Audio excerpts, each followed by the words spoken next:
Ever taken a Cambridge exam? Did you go to a Cambridge school? Did you maybe attend Cambridge for bachelor's, master's, or PhD? Well, then you've been assessed, marked, graded, corrected by Cambridge over and over again. But today, Sapoops, we're turning the table. Here's that time that I corrected Cambridge.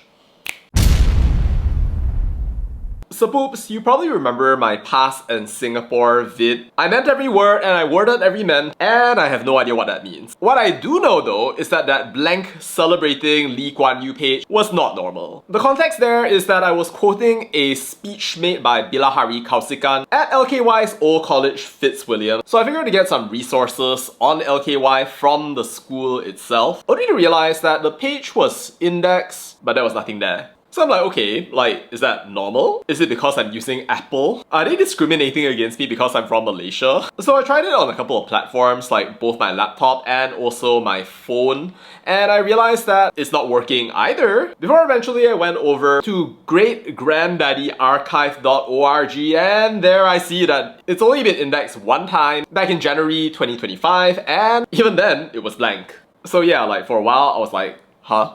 Now, I'm a big fan of Lee Kuan Yew, which I guess you'd have to be to write a book like this, which by the way, you can buy on my website, link in the description down below, where I literally went through every single aspect of his life from his birth up until the end of his entire life, cause the man deserves every bit of the attention that anyone in the world could cast on him. So before I knew what I was doing, I'd written 2 emails, one directly to Fitzwilliam and the next to Fitzwilliam and plus PMO Hsien Loong, and then I was on a wild goose chase to find the missing page. Didn't last very long though, that wild goose chase, since I got a reply in 2 hours on a Sunday afternoon in London, declaring that yes, it was a mistake, yes, they would fix it, which they did exactly the following day, and now here's the page, which I'm linking down below. Now, if you think that's a little bit overkill, he doesn't even go here. And maybe, just maybe, you shouldn't be going out and CCing Lee Kuan Yew's son and the ex-Prime Minister of Singapore, along with the entire Prime Minister's office.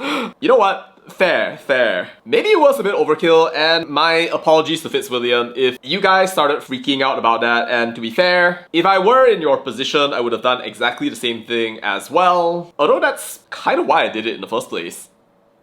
I mean, in my defense, I just wanted to write, not just as an individual, but also to kind of get accountability, because I think that this is really a very important part of the history. Of course, it's Fitzwilliam's page, and I don't think that they have an obligation to put it up in the way that I want or expect. But I figured that since it's something that can be found via search engine and everything, and since it wasn't actually visible for at least a year, after a website migration apparently that happened years ago, it felt to me like somehow or another, a part of the historical record was actually gone, you know what I mean? And since it's such an important part of Malaysia and Singapore's shared history and the history of our entire timeline, so I did what I thought was the fastest possible way of resolving the problem. You can call it ruthless, you can call it super pragmatic, or whatever it is right there. I just call it getting the job done. But what do you think? Did I go overboard? Let me know your thoughts down in the comments. Either way, I read the page and it was very interesting reading. I think you should go right ahead and have a look through every single part of it. It's going to be a pretty interesting journey. I mean, amongst other things, it kind of confirms what I had thought was the case already, that the man whose birthday fell on Malaysia Day and who could have been the Prime Minister of Malaysia in an alternate timeline, a separate reality, was actually the literal top law student in the entirety of Cambridge University, and the next 2 students below him all became law professors at Cambridge. Truly Bapak Borek